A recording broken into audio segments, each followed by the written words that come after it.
So a couple of the hiccups that we ran into this morning. We're doing a big lighting project, and we were going to start today at Barstow, upgrading all the lights on the property inside the bays, which is really important for safety. I mean, we have great lighting right now and it's pretty bright, but we want it even brighter. The brighter it is on the inside, the less chances of, anybody not seeing something or any slip and falls. Safety is like one of the main things that we're always thinking about, always talking about. It's just a reoccurring theme that we're always discussing because there's a lot of labor involved. Whenever that's the case, your number one priority is always making sure your crew and everybody doing the work is safe and not getting hurt.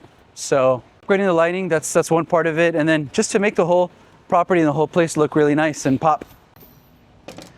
But yeah, unfortunately we had a little hiccup. Our technician, his truck broke down on the side of the road on the way to Barstow. So we weren't able to complete that project today. So that's going to be postponed. Other mechanical failures that we're going to look into.